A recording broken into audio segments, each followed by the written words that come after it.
ओम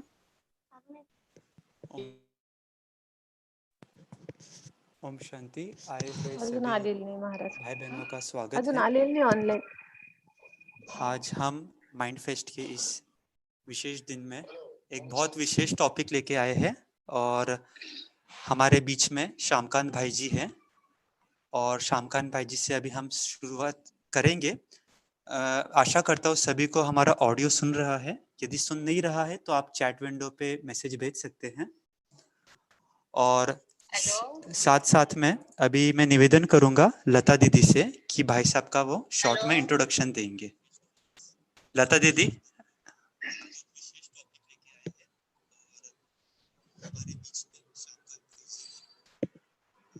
hello. हाँ बहन जी हम सुन पा रहे हैं आपको। आप भाई साहब का इंट्रोडक्शन दीजिए। अच्छा। ओम शांति।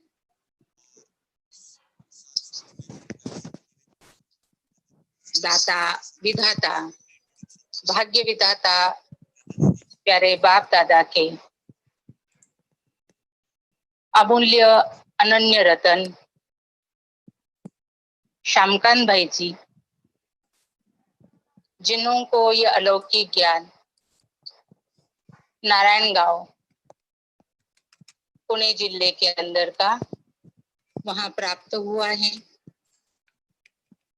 लगभग 54 से 55 वर्ष हो चुके हैं बाबा के बच्चे बन करके, और अभी काफी वर्षों से आप समर्पित रूप में अपनी सेवाएं दे रहे हो।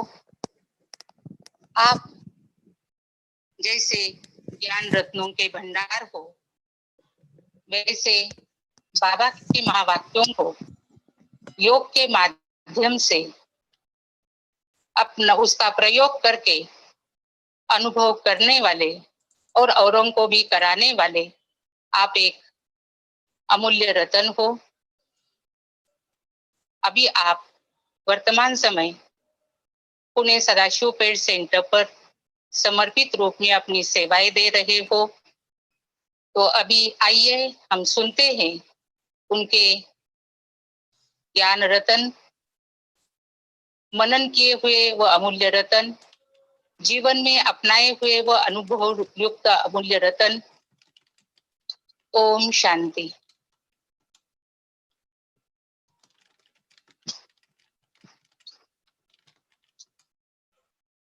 ओम शांति।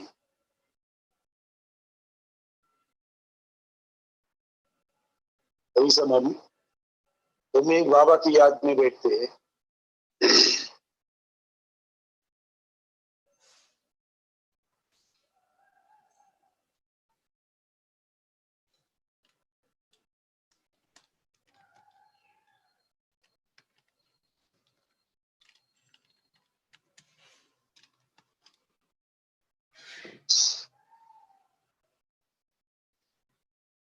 ओम शांति।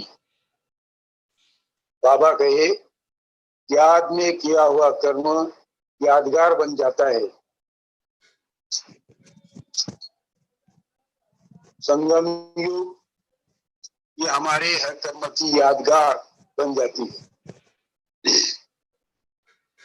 बाबा कहते हैं कि बच्चे, संगम युग एक छोटा सा युग है, लेकिन इस युग में उन्हें महान कार्य करना है। जैसे सतयुग सोने तुल्य है, त्रेता युग चांदी तुल्य है, द्वापर युग तांबे तुल्य है, कलयुग लोहे तुल्य है, लेकिन संगम युग हीरे तुल्य है। डायमंड पर्सनैलिटी वाला संगम युग है। तो बाबा हमें संगम युग पर श्रेष्ठ से श्रेष्ठ जीवन बनाने के लिए सिखाते हैं। श्रेष्ठ जीवन हमारे संगम युग का उपहार है। संगम युग में हम बहुत ऊंचा भाग्य प्राप्त करते हैं। जैसे बाबा कहते हैं बीज बोते हैं मुठ भर, लेकिन अनाज आता है कुल पोता भर। इस प्रकार से संगम युग बीज बोने का समय है। हम इस संगम युग पर बीज बोते हैं और 5000 बरस तक वो फसल हमें प्राप्त होती है। इसीलिए संगम युग का महत्व हमें बहुत बहुत समझना है। संगम युग क्या करता है? आत्मा और परमात्मा का संगम, सतयुग और कलयुग के बीच में संगम, ज्ञान और भक्ति का संगम। तो ये संगम युग बहुत श्रेष्ठ युग है। कई छोटा सा युग, जैसे कहते हैं विराट रूप में देखो तो चोटी ब्राह्मणों के लिए दिखाते हैं, चोटी बहुत छोटी है लेकिन बहुत ऊंची है। ऐसा संगम युग बहुत छोटा है लेकिन बहुत ऊंचा है। क्यों? कि हमें मनुष्य से देवता बनाता है, नर से नारायण बनाता है। तो ऐसा ये संगम युग हमारे लिए बहुत भाग्य जमा करने का युग है। जन्म जन्मांतर का भाग्य हम इस संगम युग में जमा करते हैं। संगम युग हमारे लिए दान करने का युग है। हम इस संगम युग पर जितना दान करते हैं उतना ही महान बनते हैं। दान के कई प्रकार है, जैसा कहते हैं अन्नदान, वस्त्रदान, श्रमदान, भूदान, और संगम युग पर है ज्ञान दान, योग दान, गुणों का दान, शक्तियों का दान। तो दान करने का ये युग है। जिस दान करने से हम बहुत महादानी बन जाते हैं, वरदानी बन जाते हैं, विश्व कल्याणकारी बन जाते हैं। इसीलिए संगम युग पर सबसे महत्वपूर्ण है दान। देखिए ब्रह्मा बाबा ने अपने जीवन में पहला क्या किया? तो त्याग किया। इसका त्याग किया तो अपने लौकिक व्यवसाय का त्याग किया, और बाबा ने अपना सब धन ईश्वरीय कार्यार्थ माता बहनों के हाथ में दे दिया और बाबा खाली हाथ हो गए। और ये दान से 14 बरस तक ये यज्ञ चला, जिसके अंदर तपस्या रही, त्याग रहा और भाग्य बना। भाग्य बनाने के लिए त्याग की बहुत जरूरत है। त्याग का पहला कदम बाबा ने उठाया और उससे अनेक आत्माओं का भाग्य बना। संगम युग शुरू हुआ।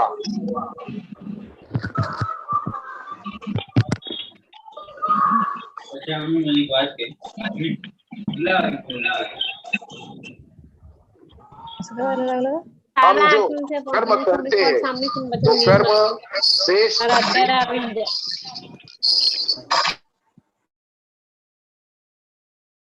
श्रीमत देते हैं। श्रीमत हमें श्रेष्ठ बनाती है और श्रीमत से हम हमारा भाग्य भी जन्म जन्मांतर का जमा होता है। संगम युग है जमा करने का युग। बाकी सारे युग में हम खर्चाई करते आए हैं। जैसा 16 कला से 14 कला बने, 8 कला बने और कलयुग में 9 कला बने। संगम युग में हम बनते हैं फिर से सर्वगुण संपन्न, 16 कला संपूर्ण, संपूर्ण निर्विकारी, अहिंसा, परमो धर्म। ये संगम युग की हमें गिफ्ट है। संगम युग हमारे लिए बहुत ऊंचा युग है। संगम युग में हम संग करते हैं परमात्मा से।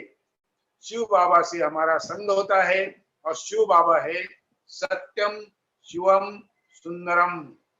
सत्य है और सत्य की हमें शिव बाबा ने पहचान दी है। इस सत्य से विश्व का कल्याण होता है। इसलिए सत्य ज्ञान से शिव बाबा हमें भरपूर कर रहे हैं। खजाना भरपूर बोलते ना, भंडारा भरपूर है। तो शिव बाबा हमें ज्ञान रत्नों से भरपूर करते हैं। हर दिन बाबा अपने मुरली में ज्ञान रतन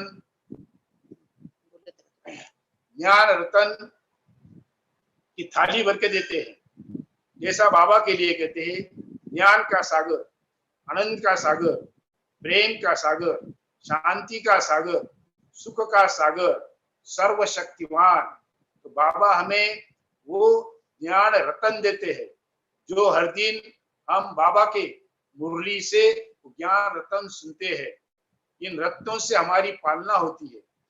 बाबा कहते हैं एक एक रतन बच्चे लाखों क्या पद्मों की कमाई करने वाला है। लोग कहते हैं भक्ति में तुम 1 पैसा देगा तो वो 9 लाख देगा। बाबा कहते हैं तुम इस यज्ञ में 1 पैसा देते हो और पदम गुनाह प्राप्त करते हो, पद्मा पतम पति बनते हो। इसलिए संगम युग हमारे लिए पद्मा पदम पति बनने का युग है। संगम युग में हमें सर्वश्रेष्ठ श्रीमत मिलती है। बाकी सर्व युगों में कभी देवताओं के युग में देवताओं की मत मिली, भक्ति में भक्तों की, ऋषि मुनियों की, साधु संतों की मत मिली। लेकिन संगम युग में हमें मत मिलती है श्रीमत, श्रेष्ठ मत। जो श्रेष्ठ मत के लिए श्री कहते हैं, श्री लक्ष्मी, श्री नारायण, श्री श्री शिव बाबा के लिए डबल श्री, क्योंकि बाबा हमें श्रेष्ठ से श्रेष्ठ बनाते हैं, कौड़ी से हीरा बनाते हैं, पति से पावन बनाते हैं, मनुष्य से देवता बनाते हैं। संगम युग यह हमारे लिए विश्व कल्याणकारी है। हम संगम युग पर विश्व का कल्याण करते हैं। स्वयं का कल्याण और विश्व का कल्याण इस संगम युग में ही होता है। यह परिवर्तन की बेला है। संगम युग ये परिवर्तन की बेला होने के कारण हम आत्माओं में महान परिवर्तन होता है। हम कौड़ी से हीरे जैसा बनते हैं। तो संगम युग है हीरे जैसा जीवन बनाने का युग। हीरे पर अनेक पहलू होते हैं और उन पहलुओं से हीरा चमकता है। ऐसा हमारा जीवन भी इस संगम युग में चमकता है हीरे जैसा। इसलिए कैसे कहते हैं हीरे जैसा जन्म अमौलिक, कौड़ी बदले क्यों खोया रे। बाबा भी कहते बच्चे इस समय तुम कौड़ियों के पीछे अपना समय मत गवाओ। अभी आप हीरे तुल्य बन रहे हो, हीरे से खेलो। हीरे तुम्हारे जीवन में अमूल्य परिवर्तन करे। हीरे पर पहलू होते हैं तो अनेक रंग हीरे से दिखाई देते हैं। इस प्रकार तुम्हारे जीवन से भी अनेक प्रकार के श्रेष्ठ संग के रंग लगेंगे। बोलते ना सत्संग तारे कुसंग बोरे। हमारा संग सत्य के साथ है। सत्य बताने वाले शिव बाबा के साथ है। तो शिव बाबा हमें जो श्रीमत देते हैं वो श्रीमत हमें कहाँ मिलेगी? तो श्रीमत मिलेगी मुरली में। मुरली में बाबा हमें हर दिन श्रीमत देते हैं और वो श्रीमत के अंदर हर समय नवीनता होती है। तो नवीनता को हमें देखना है, निकालना है। जैसे सागर मंथन करने से अनेक रत्न निकले और हर एक रत्न सबसे ऊंचा था। गाय भी थी, कामधेनु थी, वृक्ष भी था, कल्प वृक्ष था। ऐसी हर एक चीज जो निकली वो सबसे ऊंचे थे ऊंची निकली। तो इस संगम पर हम जो विचार सागर मंथन करते हैं इसमें हर चीज हर बात ऊंची से ऊंची होती है। इसीलिए संगम युग में हम बहुत ऊंचा कार्य करते हैं। क्यों कि बाबा ने जो यह यज्ञ रचा, ये यज्ञ किस लिए रचा?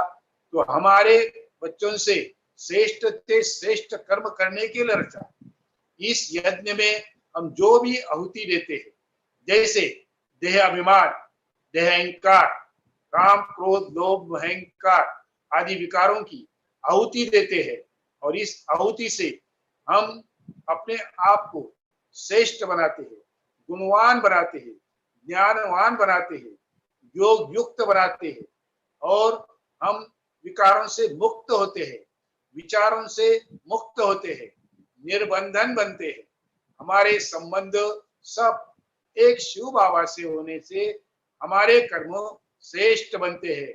शिव बाबा हमारा माता है, पिता है, सखा है, बंधु है, सभी संबंध एक शिव बाबा से हम जोड़ते हैं, तो उस संबंधों की रचना हम आत्मा को आती है।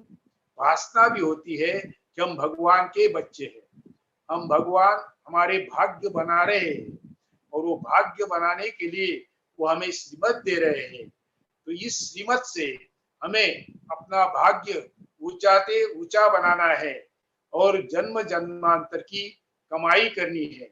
84 जन्मों की कमाई हम इस संगम युग में एक छोटे से जन्म में करते हैं। ये संगम युग का जन्म है छोटा, लेकिन कार्य करता है बहुत बड़ा, महान। बाबा जिसको कहते हैं, तुम हद में मत रहो, बेहद में जाओ। बेहद में तुम्हें सुख, शांति, आनंद, पवित्रता और सर्व गुण और सर्व शक्तियों की शक्ति जमा होगी। और जब संगम युग पर आप विश्व को शक्तियों का दान करेंगे, ज्ञान का दान करेंगे, योग का दान करेंगे, गुणों का दान करेंगे, तो ये दान हमारे लिए बहुत महान है, क्योंकि ये दान बाबा ने हमें सिखलाया है। परमात्मा के श्रीमत से हम जो भी गुणदान करते हैं तो गुणवान बन जाते हैं। जिसलिए बाबा कहते हैं, मैं जब भी हर एक बच्चे को देखता हूँ तो उसके अंदर की विशेषता को देखता हूँ, उसके अंदर के गुणों को देखता हूँ। तो हम भी किसी भी आत्मा को या भाई बहन को देखते हैं तो उसके अंदर के गुणों को देखो और उस गुण को अपने अंदर धारण करना सीखो। गुणों से ही हम महान बनेंगे, देवता बनेंगे, गुणवान बनेंगे, गायन योग्य बनेंगे। संगम युग है गायन योग्य बनने का युग। संगम युग में हम परमात्मा का गायन करते हैं और परमात्मा हमारी महिमा करता है कि बच्चे, इस यज्ञ के तुम मददगार हो, यज्ञ के तुम संचालक हो, इस यज्ञ के तुम बहुत बड़े ऊंचे ब्राह्मण हो, तुम छोटी हो। हम ब्रह्मावत्स, ब्रह्मा के बच्चे हैं, ब्रह्मा कुमार कुमारी अर्थात ब्राह्मण। हमारा संगम युग का जन्म ब्राह्मण जन्म है। इस ब्राह्मण जन्म में हमें सभी को बाबा का परिचय देना है। बोलते ना कि हमारे मुख में गुलाब, माना हमारे मुख में बाबा के महावाक्य गुलाब के जैसे है, जो सभी को सुगंधित करते हैं। है छोटे छोटे महावाक्य, लेकिन वो महावाक्य जीवन में क्रांति लाते हैं, विश्व में शांति लाते हैं, हर आत्मा में बल भरते हैं और सभी बच्चों को बलवान बनाते हैं। हमारी एक मत, एक भाषा, एक राज्य और एक राज सत्ता एक के हाथ में होती है। ये होती है श्रीमत से। इस संगम युग में बाबा ने हमें एकता में रहने को सिखाया है। एकता ही जीवन का श्रृंगार है। एकता से हम बहुत महान कार्य कर सकते हैं। देखो, एक अंगुली किसी को लगाओ तो ज्यादा नहीं लगेगी, लेकिन वो 5 अंगुलियां इकट्ठे करेंगे तो मुठ बनेगी और उसकी जो ताकत है वो बहुत है। इसीलिए हम सभीयों को इकट्ठा होकर बाबा को प्रत्यक्ष करना है।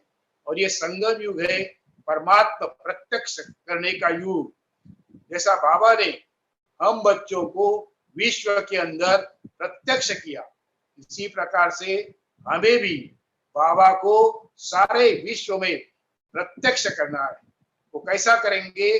जब हमारा जीवन बाबा कहते ऐसा श्रेष्ठ बनेगा, पवित्र बनेगा, हमारा जीवन दानी बनेगा, वरदानी बनेगा, महादानी बनेगा, तो विश्व कल्याण निश्चित है, विश्व परिवर्तन निश्चित है। और इसीलिए निश्चय बुद्धि विजयंती, हमारा निश्चय निश्चित है, इसलिए विजय भी निश्चित है। इसीलिए बाबा कहते बच्चे, पांडवों की विजय निश्चित है, शिव शक्तियों की विजय निश्चित है। हम शिव शक्ति सेना विजयी सेना है और इस समय हमें विजय को प्राप्त करना है। विजय तब होती है जब हम बाबा की श्रीमत पर चलते हैं, बाबा जैसा कहते हैं ऐसा हम करते हैं, तो हमारी विजय निश्चित है। विजय हमारा जन्म सिद्ध अधिकार है और वो तब प्राप्त होता है जब हम वो जमा करते हैं। जमा का खाता हम ज्यादा से ज्यादा इकट्ठा करें और जितना जमा करेंगे उतना बांट सकेंगे। बाबा कहते हैं तुम्हारा खजाना कभी कम नहीं होगा, तुम्हारा खजाना भरपूर होगा। शिव का भंडार भरपूर है, सब काल कंटक दूर है। तो शिव बाबा सागर है, सागर का कभी पानी खत्म नहीं होता। जहां भी देखो सागर का जल भरपूर होता है। इसी प्रकार शिव बाबा का ज्ञान सागर के जैसा है जो हमें महान बनाता है। इस सागर को हम गागर में भरते हैं और इस छोटी सी अपने बुद्धि के गागर से सारे विश्व को हम ये ज्ञान जल देते हैं। शिव बाबा के ज्ञान को कहते हैं गंगा, ज्ञान गंगा। तो शिव बाबा हम बच्चों से ज्ञान गंगा प्रवाहित करते हैं। हम विश्व के कोने कोने में जाकर शिव बाबा का ज्ञान सभी आत्माओं को देते हैं। वो देना ही दान है। ज्ञान रत्नों का दान कोई करता नहीं। बाबा कहते हैं भूदान करने वाले अनेक है, अन्नदान करने वाले भी बहुत है, लेकिन ज्ञान दान करने वाले तुम बच्चों के सिवाय और कोई नहीं है। इसीलिए हमें दान करने में कभी भी मनहूस नहीं बनना है, दान करने में महान बनना है, भरपूर ज्ञान दान करना है। ज्ञान दान करने के लिए बाबा ने हमारे लिए बहुत साधन भिन्न भिन्न बनाए। जैसे बाबा कहते हैं प्रदर्शनी है, प्रदर्शनी में हम आत्माओं को ज्ञान दान करते हैं। म्यूजियम है, म्यूजियम द्वारा हम आत्माओं को ज्ञान दान करते हैं।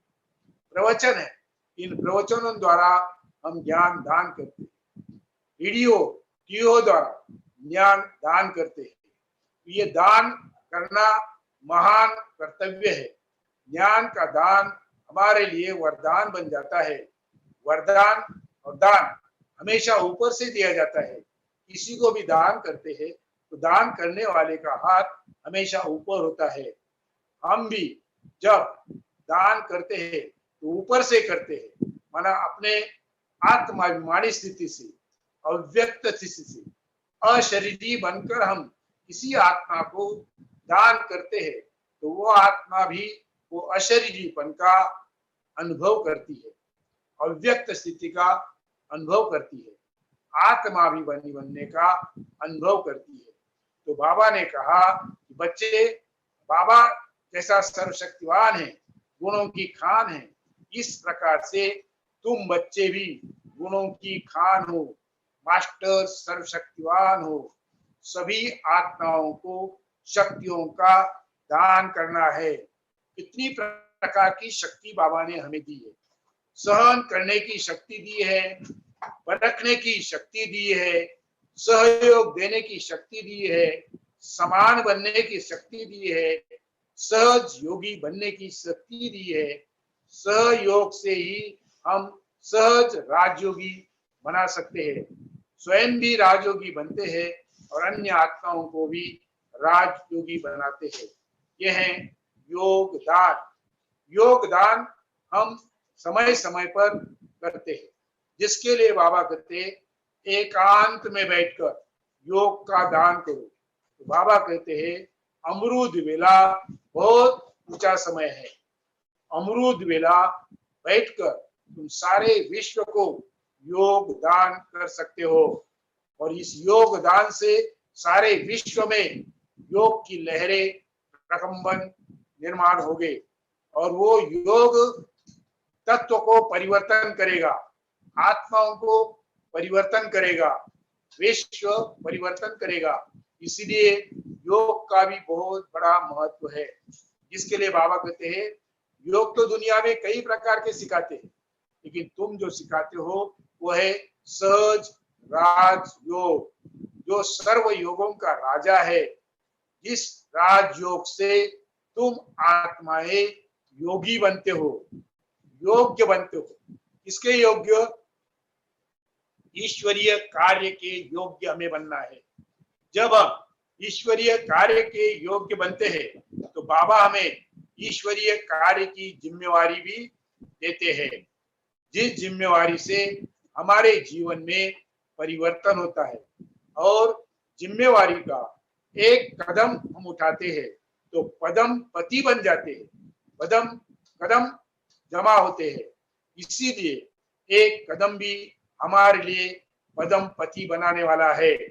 इसलिए बाबा कहते तुम्हारा कदम माना बुद्धि, बुद्धि का कदम उठाओ, जो कदम बेहद में चले जाए।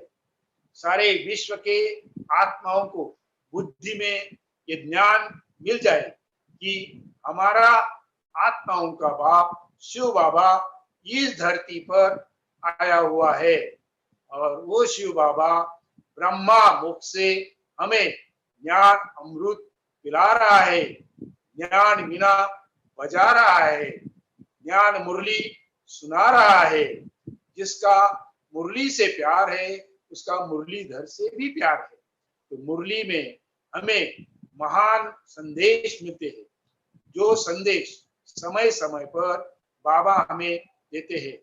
ये शिव संदेश हमें सारे विश्व में पहुंचाना है और इस कार्य के लिए हम निमित्त है। तो हम सब बाबा के बच्चे अमृत बेले इकट्ठा बाबा को याद करो। जैसा बाबा ने समय बताया 2 बजे से 5 बजे तक अमृत बेला है।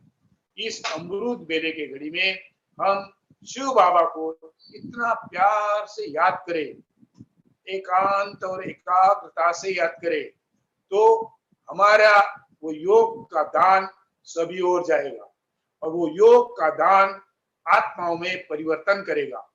हम नहीं पहुंच सकते, लेकिन योग का दान सभी आत्माओं तक पहुंच सकता है। इसीलिए हमें योग का दान करके जन्म जन्मांतर की प्राप्त करनी है। इस योग दान से अनेक आत्माओं के दुआएं हमें प्राप्त होती है। वो दुआएं हमें अंतिम समय बहुत काम आती है, दुख के समय भी दुआएं काम आती है।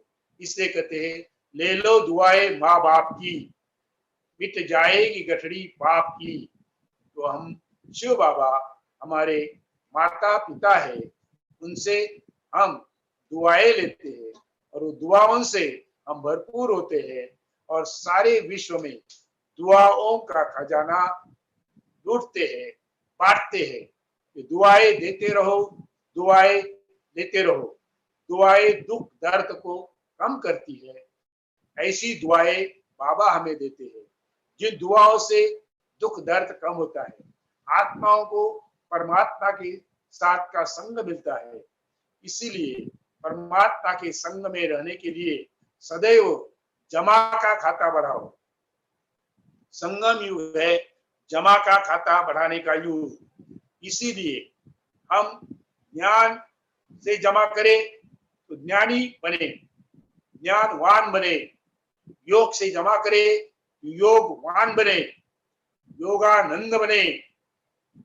और हम गुणों से दान करें तो गुणवान बने, शक्तियों का दान करें तो मास्टर सर्वशक्तिवान बने। इसीलिए संगम युग पर हमें दान करने हैं। हमें बाबा कहते हैं कि बच्चे, तुम बच्चे हमेशा सभी आत्माओं का कल्याण का चिंतन करो।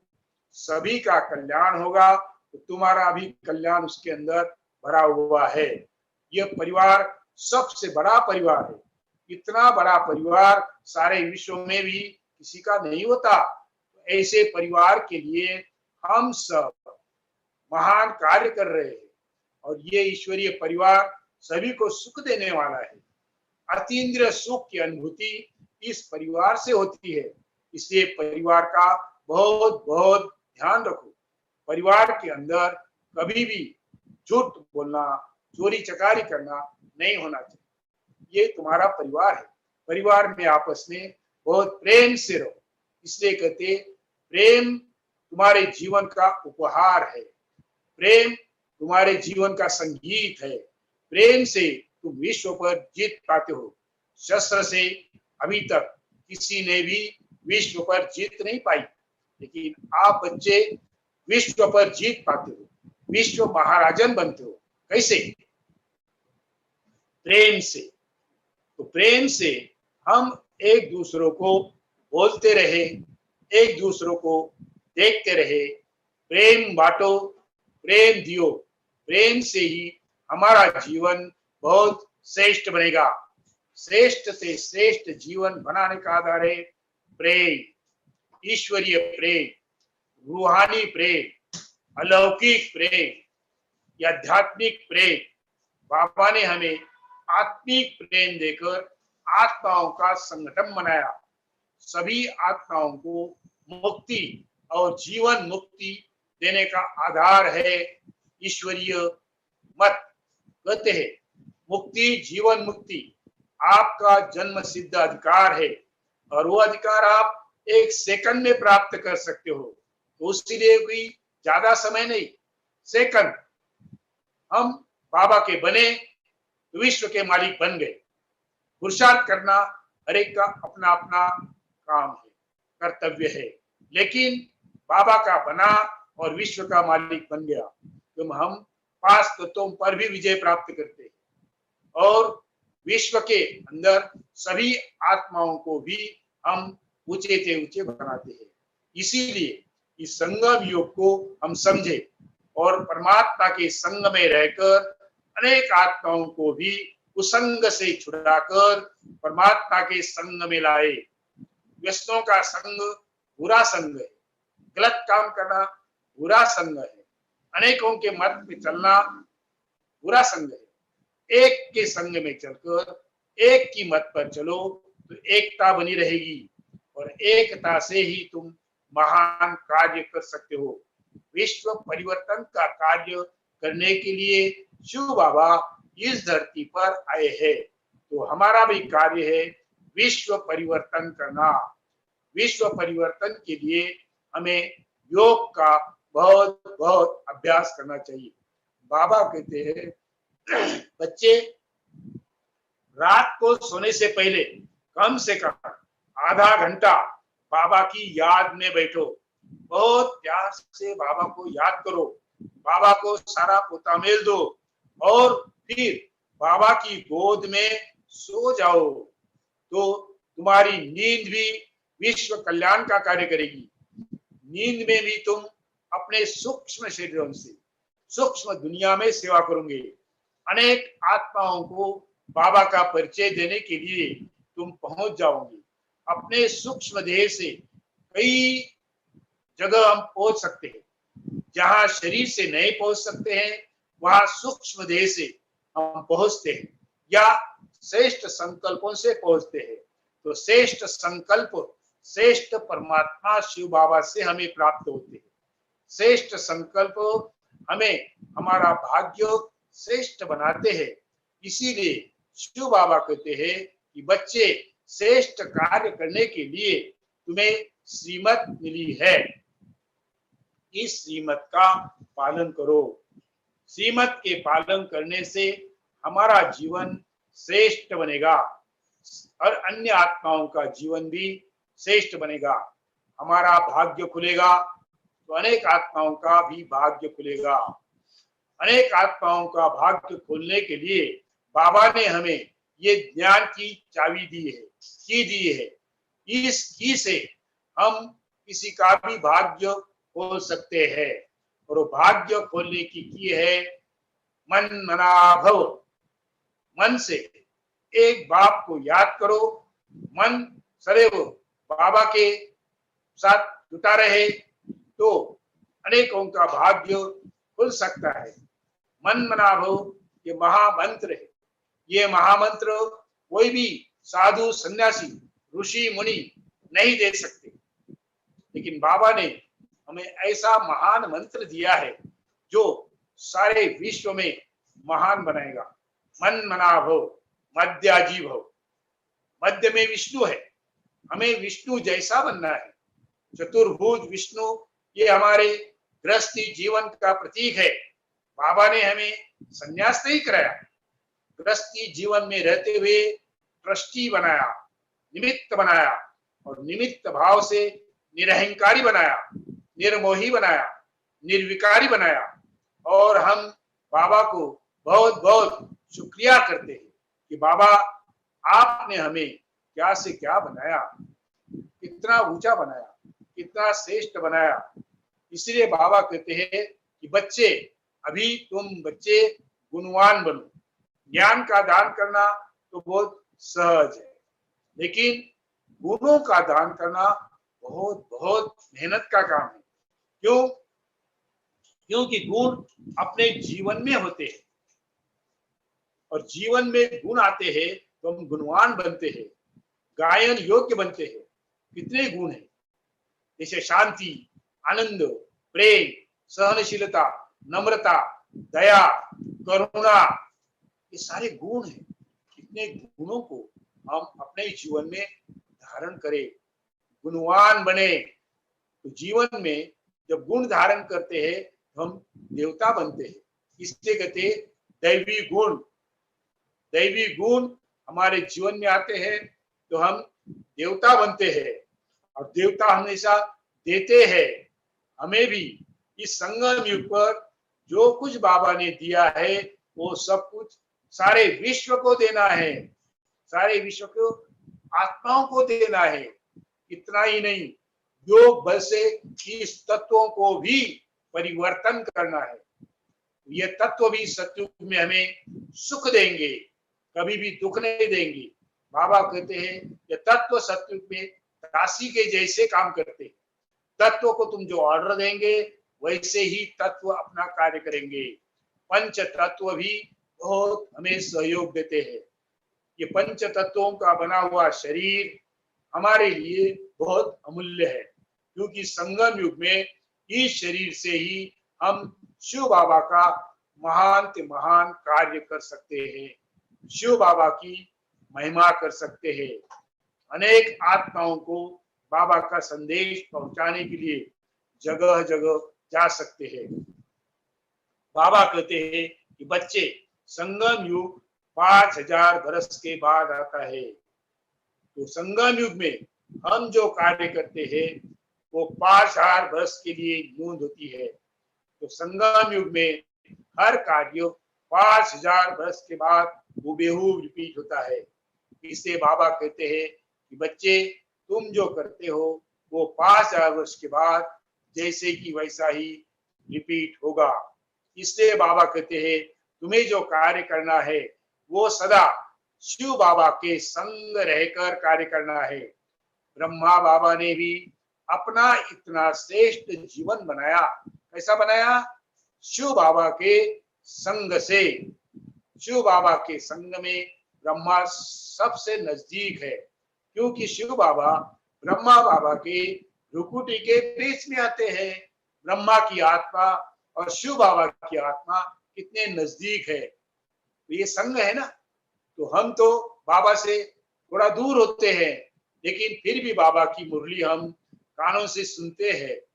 जिस कानों से हम सुनते हैं वो मुरली हमारे जीवन में सत्संग निर्माण करती है।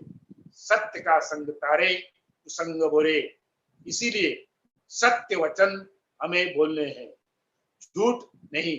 सत्य का दान महान दान है, सत्य का दान वरदान है। सत्य का दान सर्व विश्व को परिवर्तन करने वाले है। सत्य की सत्ता कभी जाती नहीं, सत्य स्वयं में स्वयं सिद्ध है। इसीलिए परमात्मा की महिमा में पहला कहते सत्यम। सत्य जीवन का उपहार है। परमात्मा आते ही हमें सत्य ज्ञान देते हैं, मना पढ़ाते हैं। हम परमात्मा के स्टूडेंट बन जाते हैं, जिसके लिए कहते हैं गॉडली स्टूडेंट। हम गॉडली स्टूडेंट है, और ये स्टूडेंट लाइफ में हमें पढ़ाई हमेशा पढ़नी है। पढ़ाई से हमें दूर नहीं होना है, कभी भी पढ़ाई छोड़नी नहीं है, कितने भी दूर हो। लेकिन हम पढ़ाई पढ़ने के लिए हर दिन क्लास में जाए, मुरली सुने, बाबा की पढ़ाई पढ़े। हम 15-15 मील से आते थे बाबा की मुरली सुनने के लिए मेरा सोसाइटी में, जब जानकी दादी जी थी। तो ये मुरली का महत्व हमें दादी जी ने बताया कि एक मुरली कितनी महान है। बाबा ने भी दादी को कहा था कि बच्ची 12 बार मुरली बोलो। तो देखो एक मुरली को हम कितने बार पढ़ते हैं, कितने बार सुनते हैं, कितने बार सुनाते हैं, बहुत कम। इसलिए हमारा सारा ध्यान मुरली पर होना चाहिए। मुरली का महत्व बहुत है, मुरली हमें महान बनाती है। इसलिए बाबा कहते हैं कि तुम्हें दान करना है, मुरली से ज्ञान दान करो, योग दान करो, गुणों का दान करो, शक्तियों का दान करो। ये बाबा सूक्ष्म ते सूक्ष्म दान हमें करना सिखाता है। दुनिया में स्थूल दान करते हैं और हम सूक्ष्म ते सूक्ष्म दान करते हैं। शक्तियों का दान, गुणों का दान, ज्ञान का दान बाबा हमें करना सिखाते हैं। इसीलिए संगम युग में अपना भाग्य श्रेष्ठ बनाना है तो इस खाते को जमा करो, गुणों को जमा करो, शक्तियों को जमा करो, ज्ञान को जमा करो। इतना अकूट खजाना रहे जो कितने को दे तो भी वो बढ़ता रहे, देने से बढ़ता है, कम नहीं होता।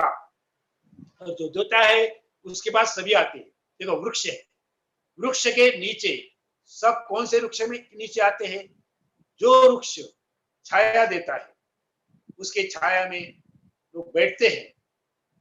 जो वृक्ष फल देता है उस वृक्ष को सब चाहते हैं। इसी प्रकार ये संगम युग है, हमें देने का युग। तो ये संगम युग में हम दाता बने और सभी को देते रहे, कंजूस न बने। देने से बढ़ता है, देने से कम नहीं होता। वो स्थूल धन देने से कम होगा, लेकिन ये ज्ञान धन दान करेंगे तो वो दिन ब दिन बढ़ते जाएगा और अपनी बुद्धि दिव्य, भव्य, अलौकिक और एकाग्र बनेगी। बुद्धि की विशालता विश्व को परिवर्तन करेगी। बुद्धि में हमारे जो बाबा के महावाक्य है वो महावाक्य विश्व को महान बनाएंगे। बुद्धि अलौकिक बने, लौकिक जीवन में हमारी बुद्धि पोस्ट पोजिशन में रही, अलौकिक जीवन में हमारी बुद्धि अलौकिक बने। सभी के लिए हमारी बुद्धि ज्ञान का दान करे, ज्ञान सबको दे। बुद्धि में ज्ञान होता है, इसलिए कहते तीसरा नेत्र यह है बुद्धि का नेत्र। इस बुद्धि में हमें शिव बाबा का ज्ञान रखना है और बुद्धि से शिव बाबा का परिचय सबको देना है, चाहे विद्वान हो, चाहे पंडित हो, चाहे साधु हो, चाहे सन्यासी हो, चाहे गुरु हो, चाहे गोसाई हो, कोई भी हो, गरीब हो, श्रीमंत हो, सभी को हमें ये ज्ञान दान देना है और बुद्धि से भरपूर होना है। हमारी बुद्धि की झोली इतनी भरपूर करनी है, सभी को हमें देते ही जाना है।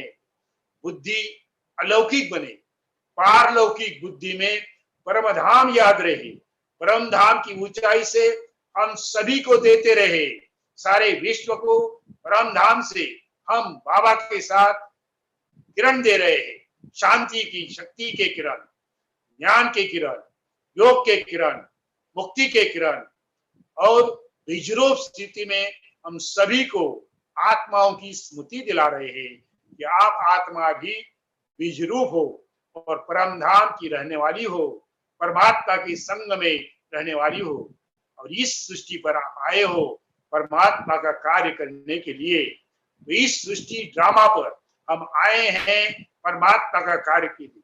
तो हम स्टेज पर हैं और स्टेज पर हमें इस विश्व की इतनी करोड़ों आत्माओं की आंखें देख रही है, हर एक आंख हमारे ओर लगी हुई है। इसलिए हम ऐसी एक्टिंग करें जो परमात्मा को प्रत्यक्ष करे।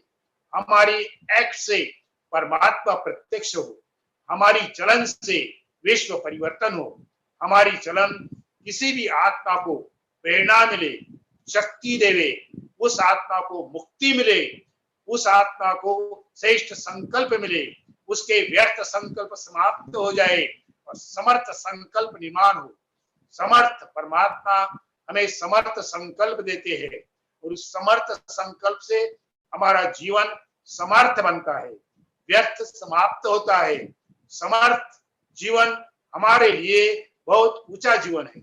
संगम युग पर हमारा जीवन समर्थ बने, बाप समान बने, अव्यक्त बने, अलौकिक बने, रूहानियत में बने और हमारे दृष्टि में वो रूहानियत रहे। हमारी दृष्टि से सृष्टि बनती है। परमात्मा जब आते हैं तो ब्रह्मा बाबा के तन से सबको दृष्टि देते हैं। या अभी हम देखते हैं गुलजार दादी के तन में भी बाबा आते हैं, तो आते ही बाबा सभी को दृष्टि देते हैं, क्योंकि दृष्टि में वो ताकत है जो हमें व्यक्त से अव्यक्त बना सकती है, देहाभिमान से आत्माभिमानी बना सकती है, फरिश्ते की अनुभूति करा सकती है। बाबा अपने दृष्टि से हमें आप समान बनाते हैं। इसीलिए बाबा के महावाक्य हम जब सुनते हैं तो बहुत इजी लगते हैं। क्यों? कि बाबा ने हमें आप समान बनाया दृष्टि देकर। फिर कुछ समय के बाद वो महावाक्य हम याद करना शुरू करते हैं तो हम सब देखते हैं सब महावाक्य हम नहीं याद कर पाते हैं। क्यों? कि हम वो शक्ति थी वो चली गई।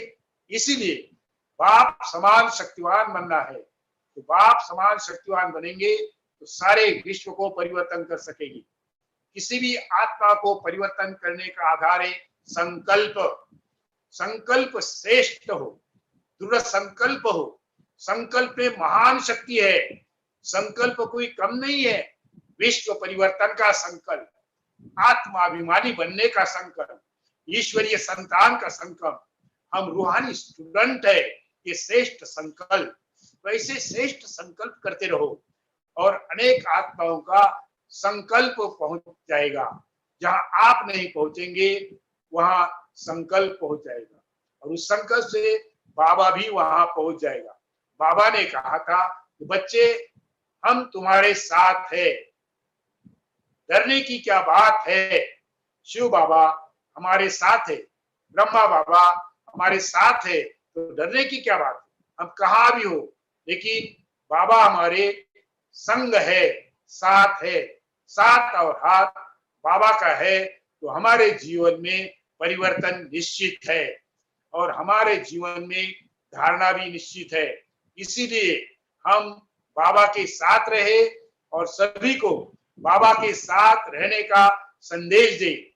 साथ रहना माना बाबा को याद करना, बाबा को बहुत प्यार से याद करो, दिल से याद करो, रूहानियत से याद करो।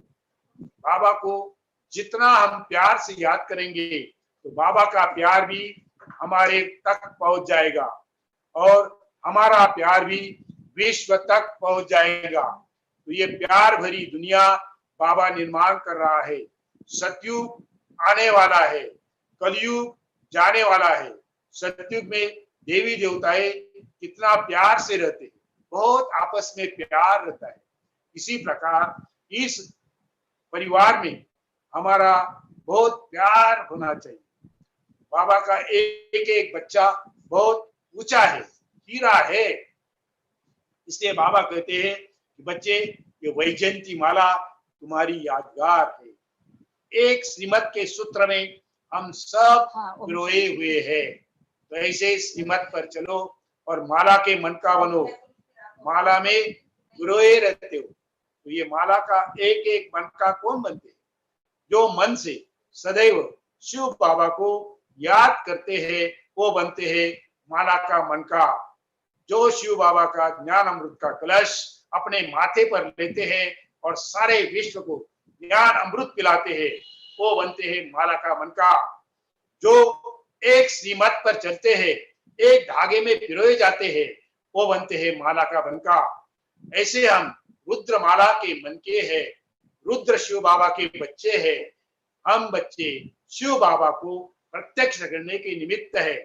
इसीलिए इस रुद्र ज्ञान यज्ञ से विनाश की ज्वाला भड़केगी, सारे विश्व में विनाश होगा और फिर विश्व में सतयुग आएगा। इसीलिए बाबा कहते हैं कि बच्चे, तुम बच्चे विनाश कहने के लिए डरो मत, सबको कहो विनाश निश्चित है, क्योंकि सतयुग निश्चित आने वाला है, कलयुग जाने वाला है। इसलिए बाबा कहते हैं बच्चे ये स्मृति सबको दिलाओ, स्मृति से स्थिति बनती है और स्थिति से हम श्रेष्ठ बनते हैं। श्रेष्ठ बनने का आधार है हमारी स्थिति, हमारी स्मृति। जैसी स्मृति वैसी स्थिति, और जैसी स्थिति वैसी समर्थी। हमारा भाग्य जमा करने का अभी समय है। भगवान हमारा भाग्य बना रहा है अपने श्रीमत से। इसलिए श्रीमत को कभी भी भूलो नहीं, श्रीमत को कभी छोड़ो नहीं। सारी दुनिया छोड़नी पड़े तो छोड़ दो, लेकिन श्रीमत को कभी छोड़ो नहीं। श्रीमत हमारे लिए बहुत श्रेष्ठ बनाती है। श्रीमत से ही हम श्रेष्ठ भाग्य जमा करते हैं। ये संगम युग हमारे लिए जमा करने का युग है। संगम युग में हम परमात्मा के साथ रह करके परमात्मा की श्रीमत से जमा करते हैं। जन्म जन्मांतर की कमाई जमा करने का युग है संगम युग, माना परमात्मा के संग में रहना। इसीलिए परमात्मा का संग हमें इस संगम में मिला। बाबा ने एक बार कहा, बच्चे किसी को ज्ञान समझता है नहीं समझता है, किसी का योग लगता है नहीं लगता है, लेकिन एक बात तो सही है, सब बच्चे बाप को पहचान लिया है। बाप की पहचान सबसे श्रेष्ठ पहचान है, और ये बाप की पहचान का अनुभव तुम सबको कराओ। परमात्मा सर्वशक्तिवान है, इसी प्रकार से तुम्हारे अनुभव भी सर्वशक्तिवान है। एक दूसरे को अपने जीवन के अनुभव सुनाओ, वो अनुभव तुम्हें महान बनाएंगे।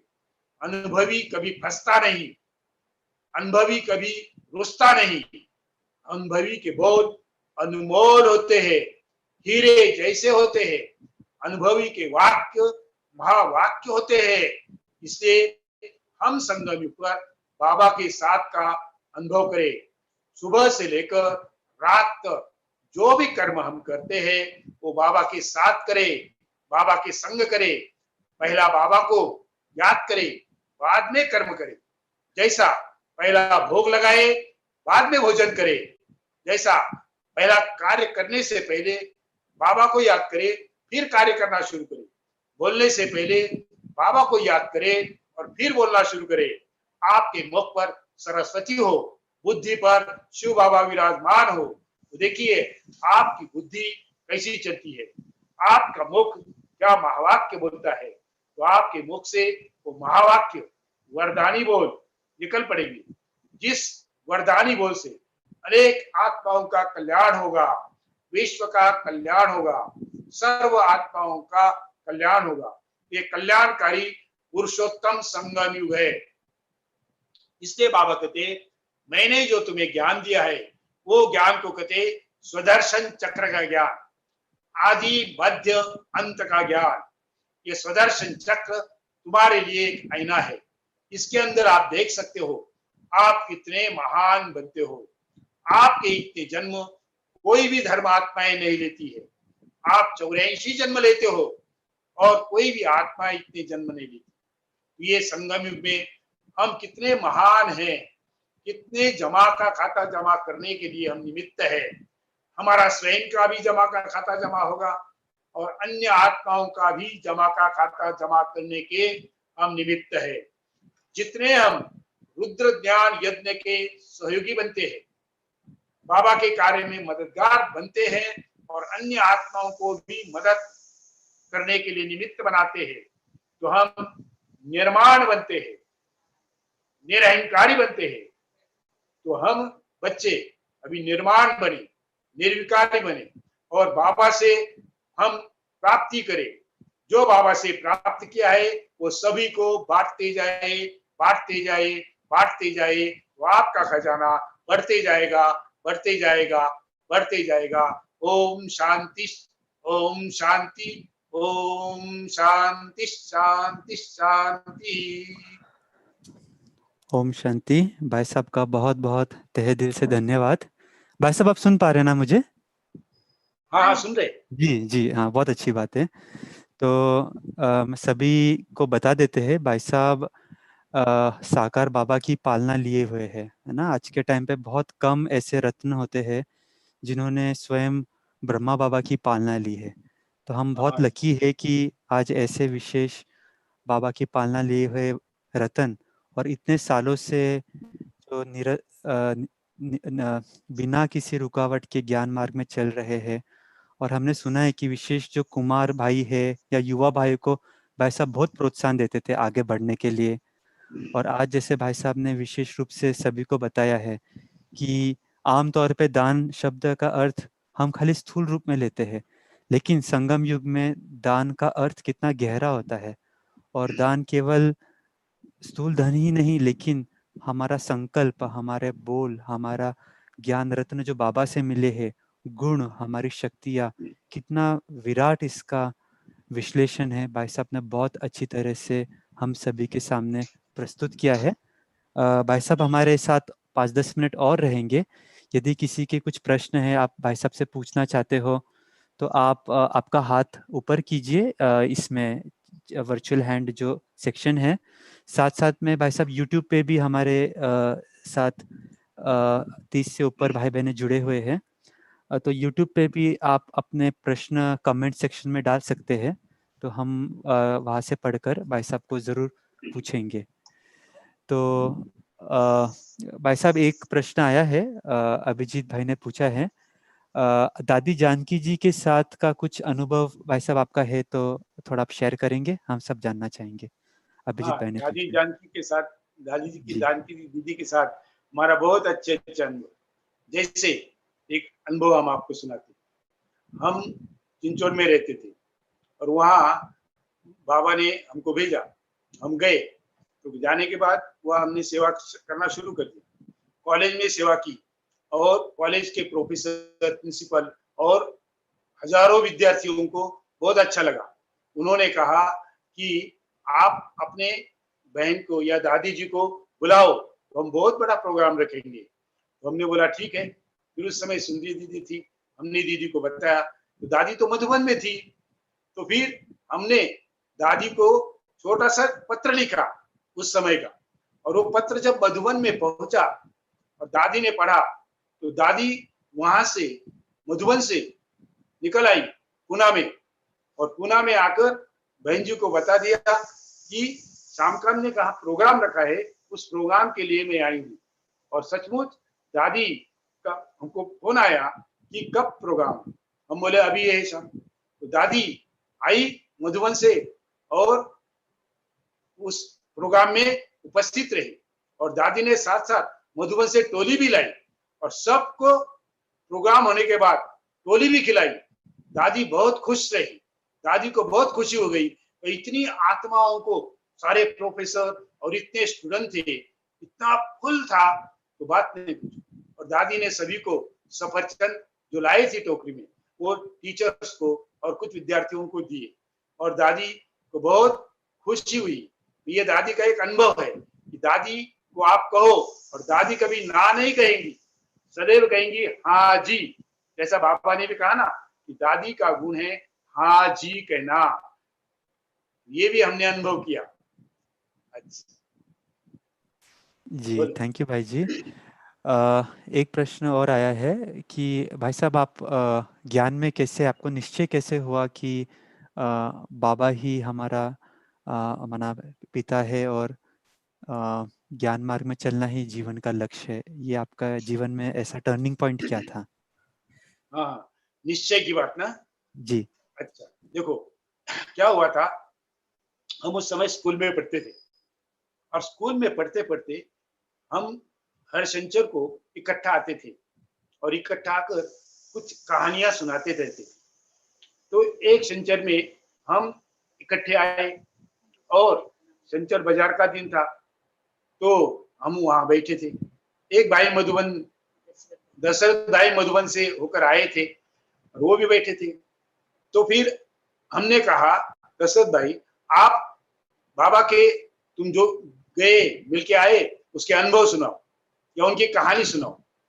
तो उन्होंने हाजी कहा और उन्होंने बाबा के जीवन को पलटाने वाली कहानी सुना दी। तो बाबा के जीवन को पलटाने वाली अद्भुत कहानी जब मैंने सुनी तो मुझे बहुत अच्छी लगी और वो निश्चय मुझे इतना पक्का हो गया, ये कहानी जिसकी है वो कितना महान होगा, कितनी अद्भुत कहानी है।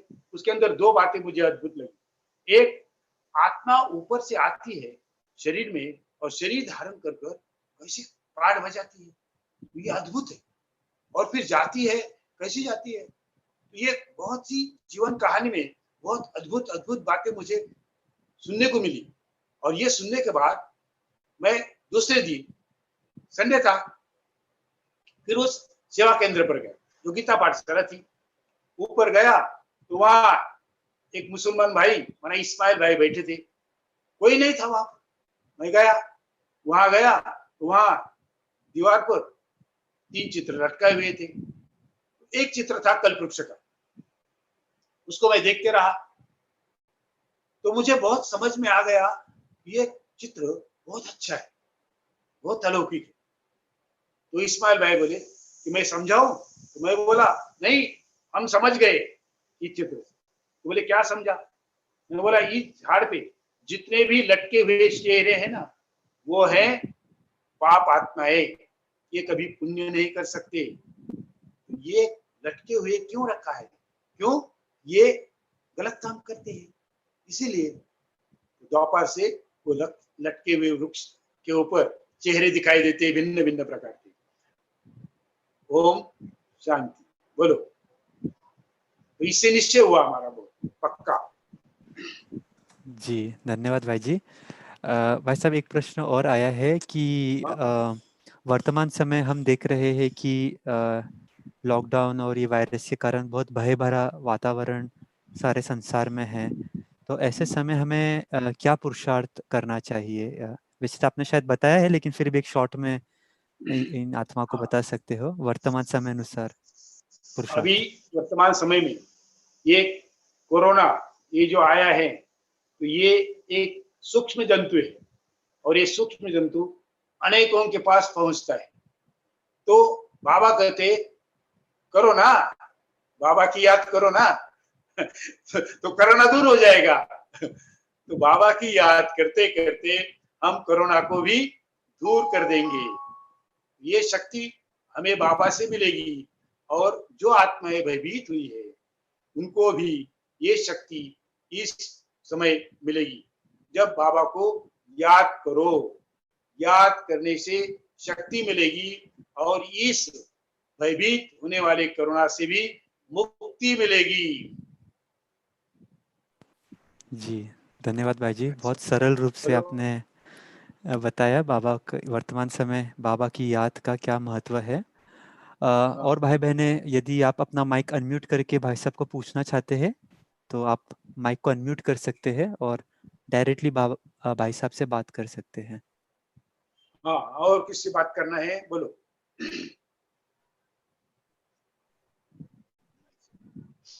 आपके नीचे लेफ्ट तरफ सब माइक का बटन है, आप कोई भी अनम्यूट करके बात कर सकते हैं जो जूम पर जुड़े हैं, और जो यूट्यूब से जुड़े हैं कमेंट सेक्शन पे ही आप प्रश्न पूछ सकोगे। मैं समझता कोई नहीं है। अच्छा एक जन है, अशोक भाई। ओम शांति। बोलिए जी। ओम शांति। इस लॉकडाउन के पीरियड में हम ज्ञानदान, ओम शांति, एक लॉकडाउन के पीरियड में ज्ञानदान कौन से तरीके से कर सकते हैं? समझ में नहीं आया क्या बोल। आपका प्रश्न नहीं क्लियर आया, सुनाई दे, वापस एक बार पूछते हो? हाँ बोलो बोलो। लॉकडाउन ज्ञानदान कौन से तरीके से कर सकते हैं? अच्छा भाई साहब पूछ रहे हैं कि ज्ञान दान जो है लॉकडाउन के पीरियड में कैसे कर सकते हैं, क्योंकि लॉकडाउन में तो हम फिजिकली किससे मिल नहीं सकते हैं, तो किस प्रकार हम ज्ञान देवे? तो हम अपने संकल्पों से किसी भी आत्मा को योगदान कर सकते हैं। जा तो नहीं सकते, कहाँ पहुंच नहीं सकते। बाबा ने कहा था बच्चे जब तुम कहाँ पहुंच नहीं सकेंगे उस समय तुम एकाग्र होकर बैठो, एकांत में बैठो और जिस आत्मा को बाबा का संदेश देना है उसका संकल्प करो। वो संकल्प उस आत्मा तक पहुंच जाएगा और वो आपके संकल्प को भी समझेंगे। और इससे भी ऊंचा है, आप अव्यक्त बन जाओ, फरिश्ते होकर उस आत्मा के पास पहुंचो तो आप उसको दिखाई भी देंगे और आपके संकल्प भी सुनाई देंगे। इसीलिए योग में बैठो, बाबा के पास बैठकर सभी आत्माओं को संकल्प दो। जिस आत्मा को आपको देना है बाबा का परिचय या बाबा का ज्ञान या श्रेष्ठ संकल्प, वहां पहुंच जाएगा। और आप भी अमृत बेले जब उठते हो तो अमृत बेले बाबा को बहुत दिल से याद करो और दिल से याद करेंगे तो आपका सूक्ष्म शरीर उस आत्मा के पास जाएगा और उसी को संदेश देगा, बाबा का परिचय देगा या बाबा को वो पहचान सकेगा। जी धन्यवाद भाई जी। अंजलि बहन, आपको कुछ प्रश्न है? आपने अनम्यूट किया है। अच्छा, शायद म्यूट पे चले गए। और कोई एक लास्ट प्रश्न ले लेते हैं, यदि किसी का है तो आप अनम्यूट करके पूछ सकते हैं।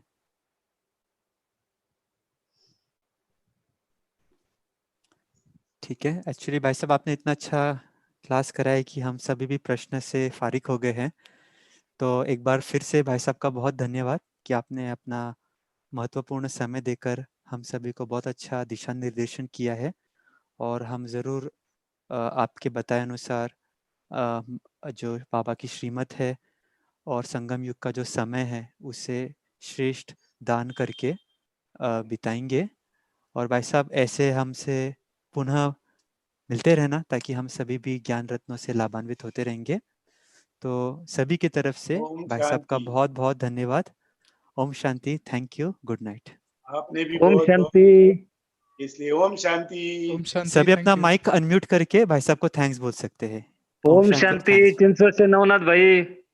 हाँ ओम शांति नवनाथ भाई। आज हम लाइट गई, हम सब स्टूडेंट सुन रहे हैं, लाइट गई तो भी। हाँ बहुत अच्छा, बहुत धन्यवाद अच्छा। धन्यवाद सबको धन्यवाद। बाबा चिंसोर का नाम आपने लिया, हम बहुत खुश हो गए। हाँ, बोलो ओम शांति। ओम शांति भाई, बहुत बढ़िया हाँ था। बोलो ओम शांति। हाँ बोलो। अपना नाम भी बताए, जो भी ओम शांति बोल रहे हैं नाम बताए। माधव भाई ने बोला भाई साहब अभी। श्याम कांत भाई। अरे जरा खिला रहे भाई जी। ओम शांति। ओम शांति। मैं आऊंगी जरूर कल से। हाँ बोलो। जी कल से आऊंगी, ज्वाइंट हो जाऊंगी। हाँ हाँ, वो क्या है अभी अच्छा। ये कोरोना का चल रहा है ना, इसलिए सेंटर हाँ पर नहीं आ सकती। हाँ तो नहीं आ सकती क्या? हाँ हाँ सेंटर पे नहीं आना। जी बहन जी, आप व्यक्तिगत फोन करना लता दीदी को, आपको फिर बता हाँ, देंगे। व्यक्तिगत फोन है ना? करना, ये ठीक है। जी जी ओके सभी, थैंक यू सो मच। शांति भाई दीपक साहब भाई। आपका भी थैंक यू। हाँ दीपक भाई जी, ओम शांति।